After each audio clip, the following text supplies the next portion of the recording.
90 రోజుల కోర్సు పూర్తి చేస్తే చాలు 100% ప్లేస్మెంట్ సపోర్ట్ తో సాఫ్ట్వేర్ జాబ్ మీ సొంతం. వెంటనే కోడ్ జ్ఞాన్ డెస్టినేషన్ ని సంప్రదించండి.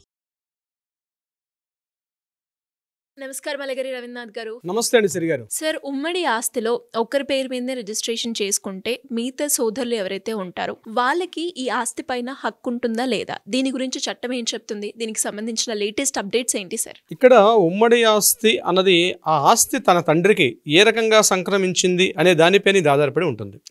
అంటే ఆ యొక్క ప్రాపర్టీ తండ్రి తన యొక్క స్వార్జితమైనటువంటి ఆస్తి అన్నట్టయితే దానికి విధి విధానాలు వేరే ఉంటుంది. అలా కాకుండా ఆ ప్రాపర్టీ ఆనువంశికంగా అంటే పిత్రార్జితం అంటాం, అంటే ఏన్షియంటల్ ప్రాపర్టీ అన్నట్లయితే దాని యొక్క విధానం ఏంటి. తండ్రి ఒక ఉదాహరణకు చెప్తున్నాను, ఆ ఇంట్లో ఉన్నటువంటి కుటుంబ సభ్యుల్లో ఒక ఇద్దరు అన్నదమ్ములు ఒక ఇద్దరు అమ్మాయిలు ఉన్నారు. అటువంటి సందర్భంలో ఒక కొడుకు మీదే టోటల్ ప్రాపర్టీ, ఇల్లు కావచ్చు, పొలం కావచ్చు, లేకపోతే కమర్షియల్ బిల్డింగ్ కావచ్చు, ఇతరత్ర ఏదైనా ఒక ఇమూవబుల్ ప్రాపర్టీ అనేది తన పేరు మీదుగా పూర్తిగా రిజిస్ట్రేషన్ చేసేస్తే మిగిలిన వాళ్ళకి హక్కు లేదు. కాబట్టి నేను అమౌంట్ పెట్టి నేను కొనుక్కున్నాను కాబట్టి నా సెల్ఫ్ గైన్డ్ ప్రాపర్టీ అని చెప్పి పెద్ద కొడుకు అంటే ఎవరి పేరు మీద రాశారో అతను మాట్లాడే అవకాశం కూడా ఉంటుంది. అటువంటి సందర్భాల్లో ఇలాంటి కేసుల్ని ఏ రకంగా పరిష్కరించుకోవచ్చు అనే విధానం మీద మీరు వేసిన ప్రశ్న అయితే దీనికి సంబంధించి ఇప్పుడు ఆ ప్రాపర్టీ ఒకవేళ తమ పూర్వీకుల నుంచి వస్తున్న ప్రాపర్టీ అనేట్లయితే, అంటే తన తండ్రి కాకుండా వాళ్ళ నాన్నగారు తాతగారి నుంచి వస్తున్న ప్రాపర్టీ అయితే ఇతను రాసే హక్కు అతను కంపల్సరీ లేదు డెఫినెట్గా. అయితే ఈ ప్రాపర్టీ తమ పూర్వీకుల నుంచి వస్తున్న ఆస్తి అని చెప్పి మిగిలినటువంటి కుటుంబ సభ్యులు ఎవరైతే ఉన్నారో వారు ప్రూవ్ చేసుకోవాల్సిన అవసరం వస్తుంది.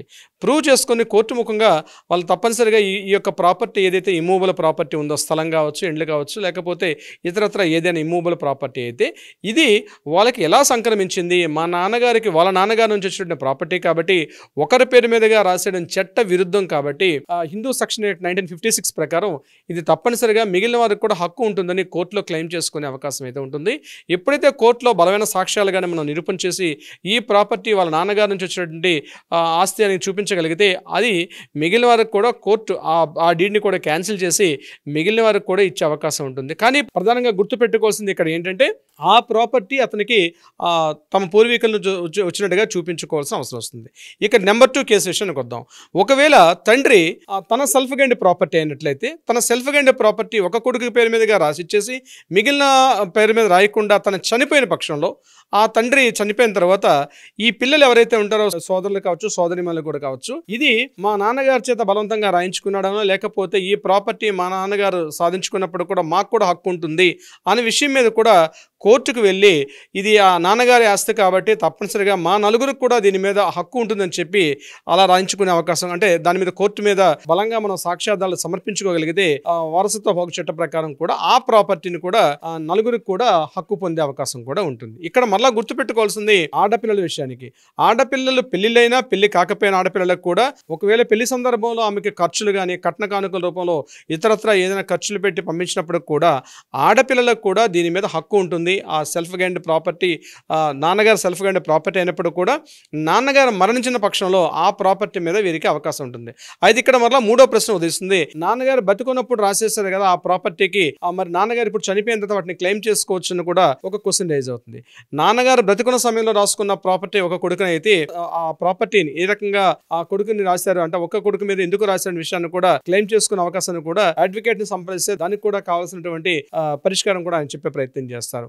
అయితే వ్యక్తి తను సంపాదించిన సమయంలో ఆ యొక్క ప్రాపర్టీ మీద హక్కులని క్లెయిమ్ చేసుకునే అవకాశం మాత్రం పిల్లలకి ఎట్టి పరిస్థితుల్లో లేదు, ఈవెన్ భార్యకు కూడా లేదు. తన యొక్క సెల్ఫ్ గైన్డ్ ప్రాపర్టీ అతను ఎవరికైనా ఇచ్చుకునే అవకాశం ఉంటుంది. ఆ తండ్రి అంటే ఎవరైతే ఆ ప్రాపర్టీ ఉన్న ఇంటి యొక్క యజమాని ఎవరైతే ఉన్నారో బ్రతికున్న సమయంలో లేదు, అతని మరణాంతరం మాత్రం అతని భార్య పిల్లలకి సమాన హక్కులు క్లాస్ 1 లీగల్ హెయిర్స్ కింద అందరికీ ఈక్వల్గా వస్తాయి. కాబట్టి ఇంక్లూడింగ్ తల్లికి కూడా ఉంటుంది. ఆ యొక్క ఇంటి యజమానికి తల్లి ఉంటే తల్లికి కూడా ఒక వాటా వచ్చే అవకాశం ఉంటుంది. కాబట్టి తల్లి భార్య పిల్లలకి సమానంగా ఈ యొక్క భాగ పంపకాలు వాళ్ళకి వచ్చే అవకాశం ఉంటుంది. అయితే ఇక్కడ ఒక్క పేరు మీదుగా పూర్తిగా రిజిస్ట్రేషన్ చేసిన సందర్భాల్లో అది ఏ రకంగా వాళ్ళ వచ్చినటువంటి ప్రాపర్టీ అనే విషయాన్ని బట్టి ఆ ప్రాపర్టీ ఉమ్మడి జాయింట్ ఫ్యామిలీస్లో ఆ ఒక్కరికి చెందినప్పుడు కూడా మిగిలిన సందర్భాల్లో కోర్టు దగ్గర మనం బలమైన సాక్ష్యాధారాలు చూపించినప్పుడు మాత్రం ఆ ప్రాపర్టీ మిగిలిన వాళ్ళకి కూడా భాగ పంపకాలు ఇచ్చుకునే అవకాశం ఉంటుంది. కానీ గుర్తుపెట్టుకోవాల్సింది ఏంటంటే ఒక ప్రాపర్టీని మనం కోర్టు ద్వారా వెళ్ళేటప్పుడు దాని వాల్యూ ఎంత ఉంటుందో ఆ వాల్యుయేషన్ ఛార్జెస్ని బట్టి కోర్టు ఫీజులు కట్టాల్సిన ఇది కూడా కంపల్సరీ ఉంటుంది. దాని వాల్యుయేషన్ కోర్టు ఫీజు యాక్ట్ అని ఒకటి ఉంటుంది. ఇప్పుడు ఫర్ ఎగ్జాంపుల్ ఇప్పుడు కోర్టులో వెళ్ళిపోయినా ఇప్పుడు అన్ని కూడా ఎందు కావచ్చు, ఆడపిల్లల హక్కు అయినా సరే, లేకపోతే ఇప్పుడు మీరు అడిగినట్టుగా ఉమ్మడి స్వాధీనంలో ఉన్నటువంటి ఒక ప్రాపర్టీని ఉమ్మడి స్వాధీనంలో ఆస్తి అయినా సరే, వాళ్ళు కూడా క్లెయిమ్ చేసుకునేటప్పుడు ఆ యొక్క ప్రాపర్టీ వాల్యూ ఎంత ఉంటుందో దానికి సంబంధించి కార్డు వాల్యూ ఎంత ఉంటుందో దాన్ని బేస్ చేసుకొని కోర్టు ఫీజు కూడా లక్షల్లో ఉండే అవకాశం ఉంటుంది. అది కూడా గుర్తుపెట్టుకొని ఆ ఫీజు చెల్లించాలి. ఒకటి ఈ ఫీజు నాన్ రిఫండబుల్ ఫీజు ఇది యాక్చువల్గా. సో మనం కోర్టు కేసులు గెలిచినప్పుడు కూడా ఆ ఫీజు రిఫండ్ కాదు. సో అది గుర్తుపెట్టుకొని కోర్టుకు వెళ్ళాల్సిన అవసరం అయితే ఉంటుంది. అయితే ఖచ్చితంగా ఒక జాయింట్ ఫ్యామిలీస్లో ఉండేటప్పుడు మిగిలిన వాళ్ళు కూడా క్లెయిమ్ చేసుకునే అవకాశం ఉంటుంది.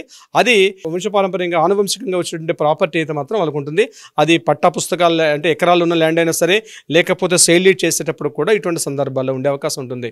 సిరి గారు సార్, మరి ఎలా ఎవరికైనా కూడా ఇలా ప్రాపర్టీ ఇష్యూస్ ఉన్నాయి అనుకోండి, వాళ్ళ బ్రదర్స్ రిలేటెడ్గా మాకు ఒక ల్యాండ్ ఉంది, ఆ ల్యాండ్ దాన్ని మా అన్న మొత్తం తీసుకున్నారు, రిజిస్ట్రేషన్ మా అమ్మ మొత్తం మా అన్న పేరు మీదనే రాసేసారు, నేను ఇప్పుడు ఒకవేళ నేను ఆస్తి నాకు కావాలి అన్నది లీగల్ పరంగా నేను వెళ్ళాలి అనుకున్నప్పుడు దాని ప్రొసీజర్ ఎలా ఉంటుంది, దానికి సంబంధించిన వివరాలు నాకు కావాలి అంటే ఎలా అప్రోచ్ అవ్వాలి అనుకునే వాళ్ళకి మీరేం చెప్తారు సార్? కింద స్క్రోల్ అవుతున్న నెంబర్ని కాంటాక్ట్ చేయగలిగితే దానికి సంబంధించినటువంటి పత్రాలు, పేపర్స్ అన్ని, సపోర్టింగ్ డాక్యుమెంట్స్ అన్ని పెట్టుకొని కింద ఉన్నటువంటి స్క్రోల్ అవుతున్న నెంబర్ని కాంటాక్ట్ చేస్తే వాట్సాప్ కాల్ కానీ డైరెక్ట్ కాల్ కానీ చేసినట్లయితే వివరాలు వాట్సాప్లో వివరాలు ఇవ్వగలిగితే మన లీగల్ టీం వాళ్ళకి ఖచ్చితంగా రెస్పాండ్ అవుతారు, కావాల్సిన సలహా సంప్రదింపులు ఇచ్చే ప్రయత్నం చేస్తారు. అదే కాకుండా డైరెక్ట్ గా వచ్చే పర్సనల్ అపాయింట్మెంట్ కూడా తీసుకునే అవకాశం కూడా ఉంటుంది. న్యాయపరంగా ఏదైనా పరిష్కారం కావాలంటే కూడా ఆ దిశగా కూడా మన వాళ్ళు ప్రయత్నం చేస్తారు. సిరి గారు, thank you sir, thank you so much. Thank you so much అండి.